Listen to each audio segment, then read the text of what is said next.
Baik ya, Bismillahirrahmanirrahim. Assalamualaikum warahmatullahi wabarakatuh. Alhamdulillah, alhamdulillahirabbil alamin. Pada malam hari ini kita akan membahas mata kuliah pengantar ekonomi mikro ya, teman-teman, yaitu materi teori tingkah laku konsumen. Jadi bagaimana sih kita bicara tentang manajemen, apalagi tentang bisnis atau usaha, itu tidak selalu kita berpikir terkait jualan, produksi, ya, pemasaran dan seterusnya. Tetapi kita lupa untuk melakukan analisis. Ya, jadi bagaimana sih rasional seorang konsumen mengambil keputusan dalam bertingkah laku, dalam berbelanja, ya, dengan berbagai faktor-faktor yang mempengaruhinya. Nah, jadi analisis teori perilaku konsumen ini sebenarnya kita akan belajar atau menjelaskan dua hal. Yang pertama adalah alasan para konsumen untuk membeli lebih banyak barang atau jasa pada harga yang lebih rendah dan mengurangi belanjanya pada saat harganya lebih tinggi. Ya, jadi teman-teman pasti juga merasakan seperti itu ya. Teman-teman kan juga sebagai konsumen. Loh, kenapa ya kok begitu ya? Ya, itu namanya rasional. Ya, jadi rasional itu secara otomatis em, kita bisa mengambil keputusan cepat gitu. Nah, penjelasan yang kedua terkait teori tingkah laku konsumen atau perilaku konsumen ini, yang kedua ya, bagaimana seorang konsumen itu menentukan jumlah dan komposisi barang yang akan dibeli. Jadi barangnya lebih dari satu, ya, dengan pendapatan yang dimiliki atau diperolehnya. Jadi budgetnya sekian. Nah, gimana ya belanjanya? Mau makanan atau pakaian atau mau dua-duanya atau mau salah satunya. Nah, itu semuanya masuk ke dalam analisis teori perilaku konsumen ini. Nah, ada teori-teori pendekatan untuk menganalisis bagaimana sih perilaku konsumen ini, yaitu ada dua, nilai guna atau utility. Utilitas itu nilai guna ya. Jadi kalau nggak berguna kan kita nggak beli, kita nggak pakai. Nah, namanya utility atau utilitas. Pendekatan nilai guna atau utility kardinal yaitu dinyatakan kepuasan itu secara kuantitatif. Jadi dipakailah skala atau angka. Yang kedua, pendekatan nilai guna atau utility ordinal itu tidak dikuantifikasi atau tidak em, dibuat angka, ya. Jadi gimana ya penjelasan deskripsi. Nah, di sini kita akan belajar bagaimana teori perilaku konsumen ini kita pelajari secara pendekatan kardinal. Nah, jadi siap-siap nanti kita akan berhitung, kita akan mencoba cek seberapa sih kepuasannya, seperti apa grafiknya, itu ya teman-teman. Nah, jadi utilitas atau nilai guna atau kepuasan itu adalah dasar bagaimana rasional manusia yang memiliki akal, ya, memiliki akal. Jadi nggak melulu makan terus seperti ikan, ya, dia pokoknya makan udah. Tapi kita punya akal pikiran, kita tahu bagaimana rasional dalam memenuhi keinginan atau kepuasan yang kita dapatkan. Ya, jadi menunjukkan kepuasan relatif yang diperoleh oleh seorang konsumen dari berbagai komoditi atau barang. Kenapa relatif? Karena setiap orang memiliki perspektif yang berbeda, ya. Ada yang bilang enak, ada yang nggak enak, ada yang udah puas, ada yang tidak. Nah, jadi di sini nanti kita akan belajar kuantifikasi atau di angka kuantitatif itu adalah sebagai dasar analisis saja, ya, bukan kemudian menjadi satu-satunya teori yang pasti berlaku itu bukan, ya. Nah, berikutnya kepuasan atau kenikmatan yang diperoleh seseorang dalam mengkonsumsi barang atau jasa. Nah, itu pengertian dari kepuasan menurut Sukirno. Dan kepuasan ini muncul dari konsumsi dari suatu aktivitas ya atas penggunaan beberapa barang ataupun jasa yang eh, dipakai. Jadi diukur bagaimana kepuasannya. Jadi pendekatan secara kardinal ini adalah asumsi yang berlaku yaitu manfaat atau kenikmatan yang diperoleh konsumen yang dinyatakan kuantitatif. ya. Jadi dapat diukur. Misalnya gimana Anda bekerja, puas nggak? Coba beri skala 1 sampai 10, kira-kira berapa? Ada yang 3, ada yang 7, ada yang 10, misalnya itu. Ya, artinya semakin mendekati 10, misalnya skala tadi, maka akan semakin tinggi utility-nya, nilai guna atau kepuasannya. Nah, jadi konsumen bersifat rasional, bisa dipahami secara logis, ya, secara logika. Nah, jadi apa sih logikanya? Rasional manusia itu gimana sih? Ya pada dasarnya itu ingin mendapatkan kepuasan, ya, utility-nya itu semaksimal mungkin. Ya, yang namanya manusia seperti itu ya, nggak mau rugi. Nah, di sini kita akan bicara salah satu istilah yaitu utilitas marginal atau MU, marginal utility, ya, yaitu menunjukkan tambahan kepuasan yang diperoleh dari tambahan unit. Ya, saya ulangi. Jadi kepuasannya itu nambah saat barang atau jasanya itu nambah.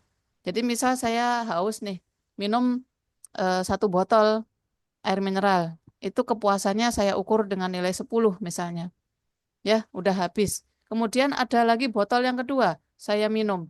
Itu kepuasannya sudah mulai menurun karena saya juga sudah kenyang minum airnya terlalu banyak. Ya, jadi sudah turun. Botol yang kedua menjadi marginal utility-nya 7 misalnya. Botol yang ketiga 4. Botol keempat, kelima, keenam ya udah nggak sanggup perutnya. Bahkan marginal utility-nya 0, bahkan minus. Jadi tidak ada kepuasan tambahan dengan bertambahnya air mineral ini. Karena sudah 5 botol, 6 botol. Ya, bahkan menjadi minus membuat saya muntah atau sakit. Misalnya seperti itu. Nah, jadi eh, kepuasan itu adalah total kepuasan yang biasanya itu jika ditambah unitnya kita semakin puas. Jadi misal eh, apa makan kita suka makan apa misalnya salad ya 1 mangkok habis, kemudian kita nambah lagi salad yang kedua, itu kepuasan kita akan meningkat. Apalagi favorit saya memang salad misalnya ya, maka itu disebut dengan total utility, totalnya. Total. Jadi total itu sebenarnya bertambah terus sampai menuju titik poin tertinggi. Ya, setelah poin tertinggi itu kemudian turun. Artinya apa? Ya, kekenyangan atau malah sakit itu menjadi turun. Misalnya ini, total utility, kepuasan total dari makan mangga 1 buah itu adalah 30. Ya, mangga yang kedua menjadi 50. Berarti tambahannya berapa ini? 20. Tambahan 20 itu disebut marginal utility, margin. Jadi selisihnya tambahan kepuasan tadi itu 20. Kemudian mangga yang ketiga dimakan. Totalnya naik ya 65, totalnya naik, total kepuasannya itu naik. Tetapi tambahan kepuasan tuh marginal utility-nya tadi turun. Awalnya 20, sekarang jadi tambahannya 15. Mangga yang keempat sudah mulai kenyang. Meskipun enak, meskipun nikmat dimakan, tetapi tambahan kepuasannya semakin menurun jadi 10. Bahkan nanti menuju puncak grafiknya itu menjadi 0. Ya, jadi tidak ada tambahan kepuasan lagi alias sudah kenyang mungkin ya. Tuh. Nah, gambarnya kurang lebih seperti ini nanti, teman-teman. Ini total utility. Sedangkan untuk marginal utility itu semakin turun, ya. Dari 30, 20, 15, 10, 0, minus, seperti itu. Nah, jadi bagaimana sih hukum nilai guna, hukum marginal utility, nilai guna marginal yang semakin menurun, yaitu ketika jumlah suatu barang yang dikonsumsi meningkat atau bertambah, maka marginal utility-nya cenderung semakin menurun. Ya, karena kita manusia itu kan hanya menuruti hawa nafsu ya. Buka puasa misalnya, wah makanannya luar biasa banyak, tapi yang nggak cukup perutnya. Nah, jadi kepuasannya itu dari kolak yang pertama, gorengan yang kedua, kemudian es pisang hijau yang ketiga itu semakin menurun terus kepuasannya. Ya. Oke. Kemudian marginal utility money konstan dan marginal utility barang konsumsi menurun, ya. Jadi hukumnya tadi marginal utility yang semakin menurun itu sesuai dengan hukum Gaussian, ya, yaitu law of diminishing utility. Jadi utility yang semakin menurun, kepuasan menurun. Jadi semakin banyak barang dikonsumsi, semakin kecil tambahan kepuasan, bahkan menjadi nol atau negatif, ya. Jadi saya jelaskan lagi bahwa yang seperti apa ini, bukit ini atau lonceng ini adalah total utility, totalnya, ya. Jadi dari 2 mangkok, 5 mangkok, ya puas. Oh iya enak, tambah lagi sampai 8 mangkok udah full kekenyangan, ditambah sampai 11 mangkok malah minus, ya. Jadi perutnya kembung misalnya. Nah ini totalnya. Tapi secara tambahan kepuasan itu semakin menurun dari mangkok yang pertama misalnya, ya. Nah ini di sini ada penjelasannya. Nah, jadi utilitas total dan utilitas marginal itu adalah selisih. Nih ya. Nah, ini agak terpotong. Tambahan-tambahannya ini berarti kan ada di antaranya ini. Dari angka 10, 8, 6, 4, 2, 0. Nah, itu marginal utility-nya semakin menurun. Ya, oke. Jadi syarat pemaksimuman utility. Jadi bagaimana sih kita bisa mendapatkan kepuasan yang maksimal itu? Ya, di sini kita akan membahasnya bukan hanya dari jumlahnya atau saat total utility-nya sampai di puncak, ya, yaitu titik C misalnya 8 mangkok. Nah, berarti saya akan membeli 7 atau 8, setelah itu saya tidak akan beli lagi. Nah, daripada boros gitu ya. Ya, memang betul itu maksimalnya utility, ya.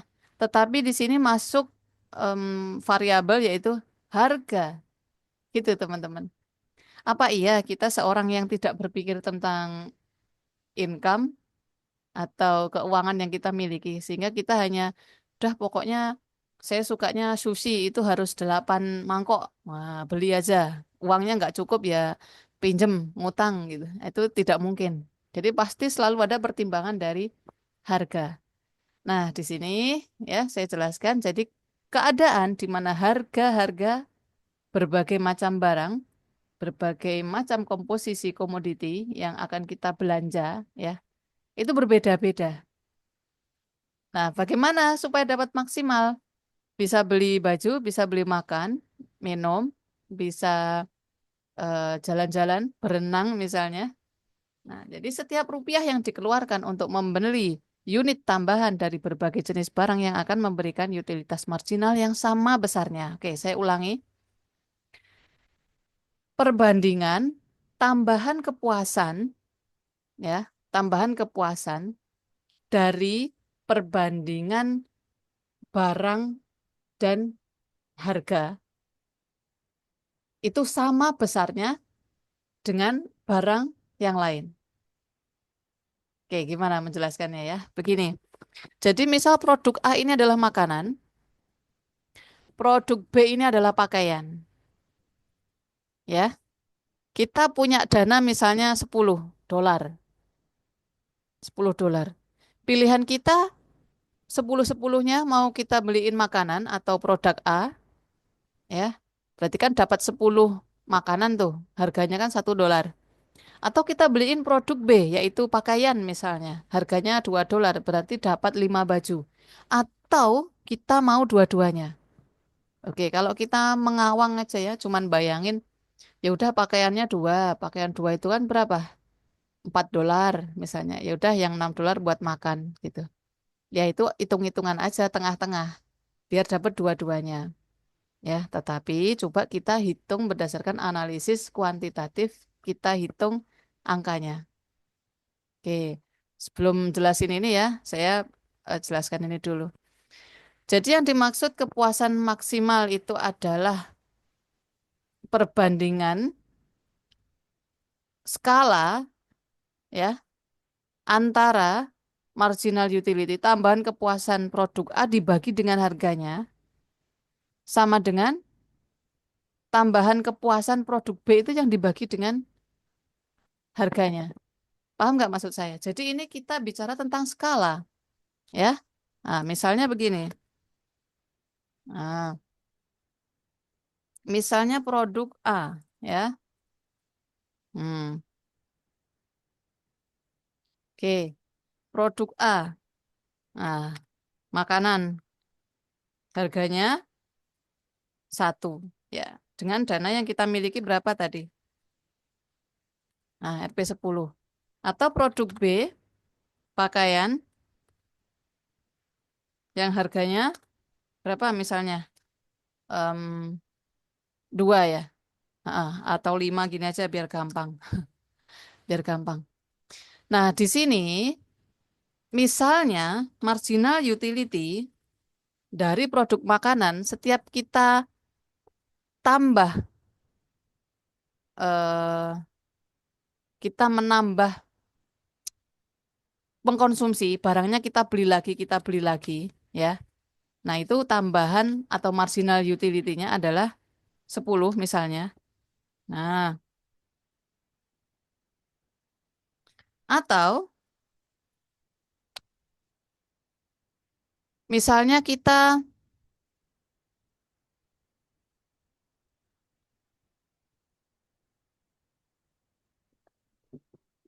belikan pakaian, nah dengan tambahan atau marginal utility pakaian ini adalah sebesar misalnya ya,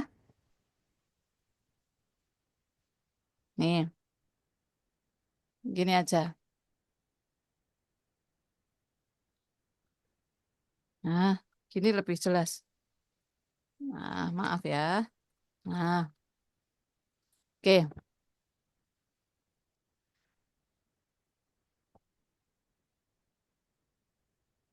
baik. Di sini yang dimaksud dengan kepuasan maksimal dalam berbelanja makanan atau berbelanja pakaian itu dilihat dari perbandingan skala antara marginal utility dari produk tersebut dibagi atau dibandingkan dengan tingkat harganya. Jadi misalnya di sini ya, dengan produk makanan itu dengan tambahan kepuasannya adalah 10 ya, dibagi harganya. Nah, makanannya tadi berapa? 5.000. Nah, kemudian dibagi sama dengan ya. Nah, sama dengan produk pakaiannya. Nah, produk pakaiannya dengan tambahan kepuasannya sebesar berapa? 50. Ya, kita beli makanan 10. Heeh. Kalau beli pakaian 1. Ya, ini ya. Jadi yang makanan marginal utility-nya 5. Jadi kita anggap kepuasannya itu 5 gitu ya. Bukan kepuasan yang bertambah. Misalnya kita beli makanan pertama, makanan kedua, makanan ketiga. Bukan. Tapi ini kita rasionalnya, kita hitung secara kuantitatif demikian. Jadi misal kita belanja makanan dengan nilai kepuasannya itu adalah sebesar 5. Nah, dibandingkan dengan harganya berapa? 5.000. Oke. Kita perbandingkan dengan belanja pakaian, di mana besarnya kepuasan membeli pakaian ini adalah 50. Nah, kepuasannya 50 dibandingkan dengan total harganya. Total harganya berapa tadi? Pakaian 50.000. Nah, jadi di sini bukan berlaku terkait perkalian ya, 50.000 kali 5, 50 kali 5.000, perkalian silang bukan, tetapi ini menunjukkan perbandingan skala. Perbandingan skala. Seperti apa yang dimaksud dengan perbandingan skala? Produk makanan atau A itu jika kita sederhanakan 5 per 5.000, ya, betul ya? Jadi misalnya kita punya dana berapa tadi? Budgetnya 50.000 ya.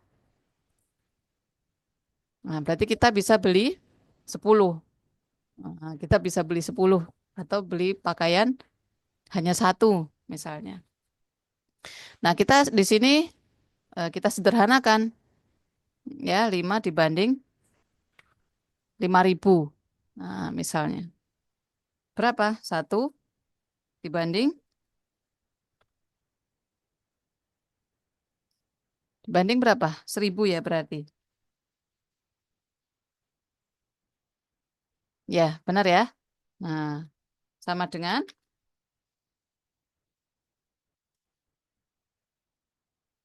dibanding 50 dibandingkan dengan 50.000. Ya, misalnya kita sederhanakan dibagi 50. Berarti berapa? Satu. Satu dibanding dengan 1.000. Nih, bisa diterima nggak ya? Jadi pada intinya, saat kita ingin membandingkan makanan atau pakaian ya, case-nya di sini, kasusnya di sini, ini sangat sederhana, sangat simpel, karena kedua-duanya ini adalah sama. Jadi jawabannya terserah, kamu boleh beliin makanan, kamu boleh beliin pakaian. Gampangnya gitu, ya. Jadi semuanya buat beli pakaian atau semua beli makanan, uang 50.000. Bentar ya. Kenapa di sini kok tidak masalah? Karena perbandingan pemaksimalan kepuasan antara makanan dan pakaian di sini sama. Dari total marginal utility dibandingkan dengan harganya masing-masing barang. Skalanya sama, 1 dibanding 1.000. Ya, gampangnya seperti itu. Itulah yang kemudian membangun rasio bahwa dari barang yang dianggap sama, itu kita ukur dari perbandingan bagaimana skala marginal utility-nya dengan harga. Nah, seberapa besar perbedaannya. Nah, misalnya saya kembali lagi di sini. Misal di sini perbandingannya berbeda, ya. Misal di sini pakaian, ya, 1/2.000. Ini kan berarti lebih kecil ya dia kepuasannya. Maka di sini sudah jelas jawabannya bahwa membeli barang makanan itu lebih diminati daripada membeli pakaian karena perbandingan marginal utility-nya pakaiannya lebih rendah. Nah, gampangnya seperti itu.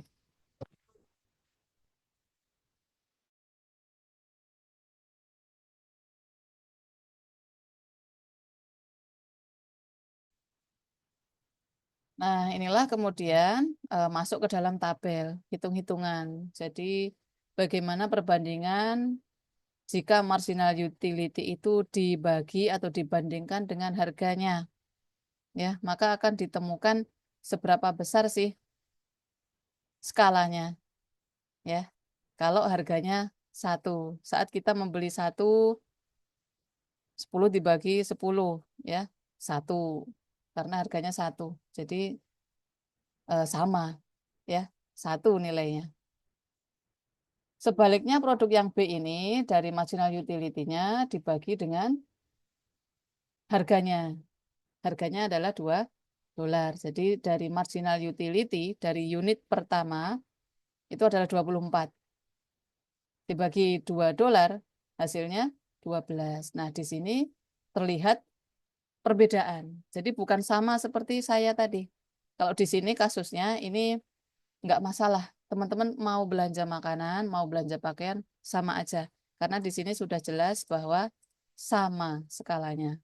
Tapi kalau kita dihadapkan dengan skala yang berbeda, karena marginal utility setiap barang berbeda dan juga harganya berbeda, nah, maka di sini kita akan mencari berapa sih perbandingan yang bisa sama antara produk A dan produk B. Nah, ini yang memungkinkan adalah di lingkaran ini, yang artinya kita akan berbelanja produk A itu sebanyak 2 unit ditambah dengan belanja produk B sebanyak 4 unit. Nah, gampangnya seperti itu. Jadi, bagaimana sih konsumen itu memiliki rasional dalam berbelanja, ya? Nah, itulah kurang lebih seperti itu gambarannya, ya. Jadi ini adalah bagaimana grafik yang menggambarkan antara Q ya, jumlah barang yang diminta ya, dengan harga. Yang kemudian kita ketahui ini sebagai kurva permintaan yang miringnya adalah ke kanan dan ke bawah. Itu, teman-teman. Ya. Jadi utilitas maksimum dan kurva permintaan ini juga dipengaruhi oleh beberapa hal ya. Nah, jadi mengalami perubahan permintaan atas suatu barang berubah apabila harga itu juga berubah. Itu disebabkan dari dua, yaitu yang pertama efek pengganti atau substitusi, yang kedua efek pendapatan. Efek substitusi itu artinya ketika harga yang lebih tinggi menyebabkan barang-barang lain itu sebagai opsi pilihan yang akan dibeli oleh pelanggan. Jadi barang-barang substitusi, barang-barang pengganti. Misalnya kita kok beras semakin mahal, ya. Beras semakin mahal. Nah, makanya kita beralih menjadi beli roti misalnya karena murah. Nah, itu kemudian merubah bagaimana grafik permintaan itu. Apa sih grafik permintaan? Ya, permintaan itu konsumen, konsumsi, pembeli. Jadi sebenarnya kalau kita belajar tingkah laku atau perilaku konsumen, ya gambarannya melalui kurva permintaan tadi yang miring ke kanan bawah ini ya. Oke, yang kedua yaitu efek pendapatan terkait kemampuan daya beli atau income ya seorang pelanggan atau konsumen. Jadi peningkatan harga ya, peningkatan harga barang itu menurunkan pendapatan real dan mengurangi konsumsi terhadap barang yang konsumen inginkan. Jadi pendapatan real itu misalnya seharusnya dengan 10.000 kita bisa membeli soto, misalnya ya, misalnya. Tapi dengan peningkatan harga, pendapatan kita ini seolah-olah menjadi mengecil. Memang tetap 10.000, tetapi itu sudah tidak bisa lagi beli soto karena sotonya sudah naik harganya. Seperti itu. Jadi kemampuan daya belinya menjadi menurun. Nah, di sini ada istilah yang disebut dengan surplus konsumen, yaitu kesediaan konsumen membayar ya dikurangi jumlah yang sebenarnya dibayarkan konsumen. Begini. Jadi kalau teman-teman itu biasa membeli apa misalnya ballpoint gitu ya 10.000. Ya, berarti teman-teman sudah terbiasa beli ballpoint 10.000. Kesediaan kita sebagai konsumen membeli ballpen seharga 10.000. Tapi ternyata sebenarnya yang dibayarkan oleh konsumen saat itu beli di tempat yang lain, loh kok harga pulpennya 7.000. Wah, lumayan hemat 3.000 gitu. Jadi itu disebut dengan surplus konsumen. Kesediaan konsumen membayar dikurangi jumlah yang dibayarkan secara real.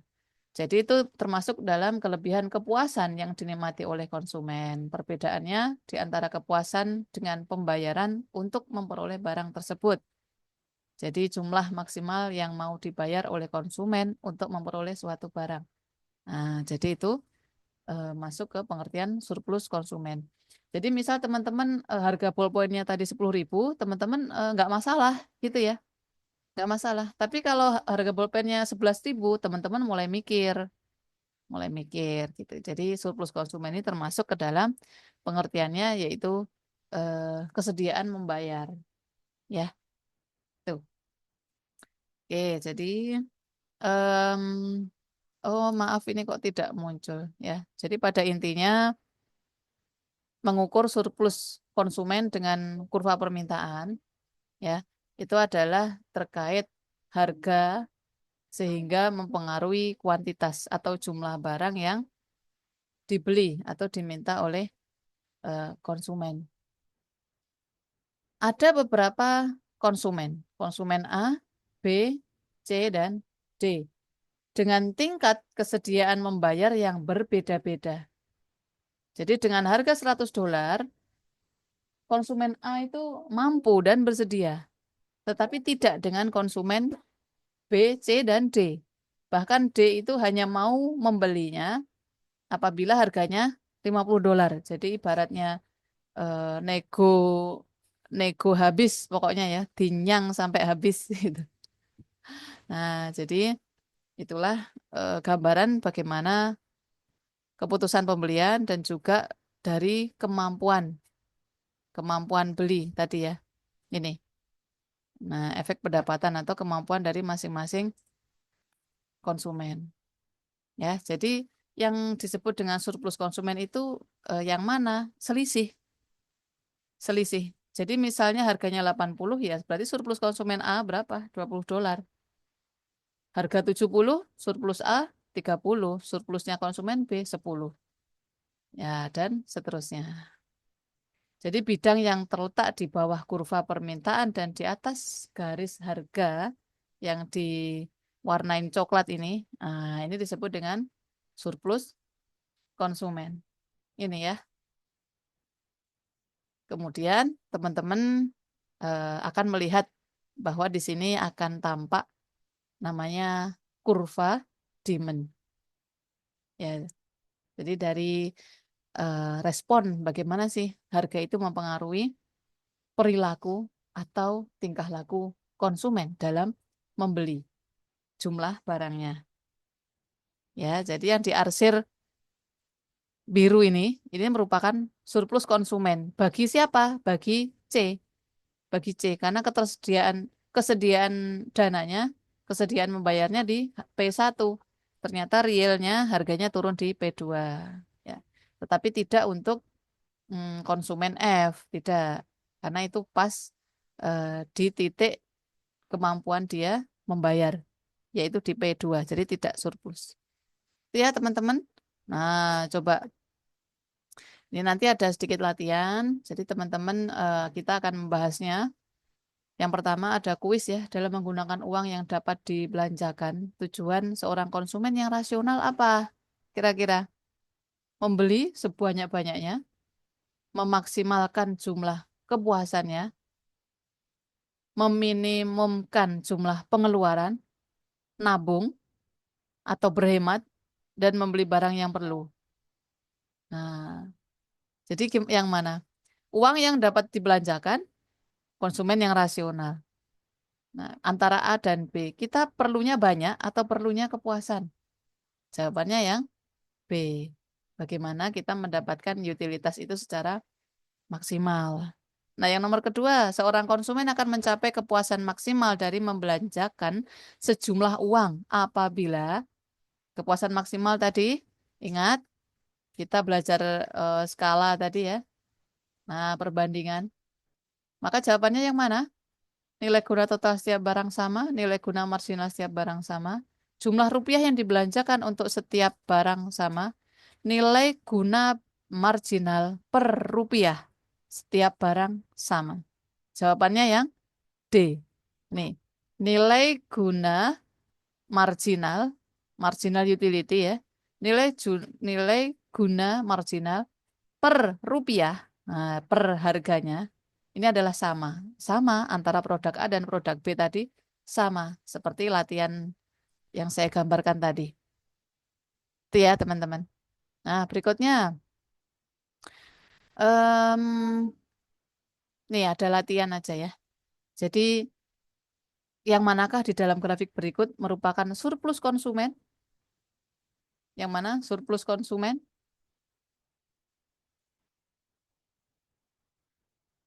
Bisa? Bisa menjawab? Surplus konsumen ada di titik yang mana? Ayo, bisa?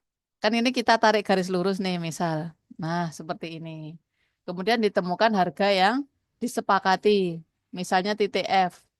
Maka yang diarsir biru ini adalah surplus konsumen. Berarti yang disebut dengan surplus konsumen adalah titik yang di atasnya keseimbangan atau titik E ini. Ya, di atasnya titik E. Tetapi sesuai dengan kemampuan budgeting atau pendapatan atau garisnya konsumen ini. Jawabannya yang A. P, A, E. Ini disebut surplus konsumen. Itu ya, teman-teman. Nah, di sini ada latihan untuk supaya teman-teman bisa mengerjakan di rumah. Jadi ada seorang konsumen membeli mangga dan durian dengan total utility-nya ini. Tugas teman-teman yang pertama buat grafik durian, ya durian buat grafik, jumlah total utility, sebelahnya marginal utility. Kemudian mangga, di sini ada jumlah unitnya ya. Kemudian total utility, sebelahnya marginal utility. Jadi teman-teman tambahin dulu. Nah, jadi menulisnya nanti kan satu garis, satu garis. Jadi teman-teman harap cermat. Jadi 250 ini sebelahnya saya bocorin ya. Sebelahnya marginal utility-nya berarti dari 0 ke 250. Berarti 250 gitu ya. Nih saya bocori. Nih, nulisnya seperti ini ya. Nggak apa-apa. Kan seharusnya menulisnya itu di antara ya. Di antaranya karena selisih. Contohnya ini. Tuh, nulisnya tuh di antaranya ini selisih, tapi tidak ya, nggak perlu. Kita sudah bisa pahami, jadi nanti nulisnya sejajar. Nih, nih ya, tulis seperti ini ya. Wah, udah saya bocori jawabannya. Lanjutkan jawaban ke B. Misalnya harga mangga, harga durian masing-masing 500. Berapa jumlah durian dan mangga yang akan dibeli apabila budget yang kita miliki 3.500? Nah, mulai dihitung ya. Marginal utility per rupiahnya untuk durian berapa, untuk mangga berapa. Buatlah grafik, ya buatlah grafik harga unitnya sekian, harganya sekian, marginal utility-nya sekian. Ya, buat tabel maksud saya. Baru yang ke C, teman-teman bikin grafik. Grafik yang pertama apa? Nilai guna total atau total utility. Yang kedua adalah grafiknya marginal utility. Ya, ingat ya, ini total utility seperti ini. Nah, nanti disesuaikan sesuai tabel harganya berapa, Q atau unitnya berapa, ya. Yang kedua, grafik dari marginal utility seperti ini. Nanti gambar grafiknya disesuaikan. Ini unitnya 1 atau 8 atau 10 atau harganya 30 atau berapa, ya. Tolong disesuaikan berdasarkan data tabel yang teman-teman kerjakan. Itu ya. Mudah-mudahan bisa diterima. Ini penjelasan berikutnya. Saya rasa sudah cukup sampai sini. Jika teman-teman ada pertanyaan, boleh disampaikan. Saya cukupkan sampai di sini ya. Saya akhiri bila taufik walhidayah. Assalamualaikum warahmatullahi wabarakatuh.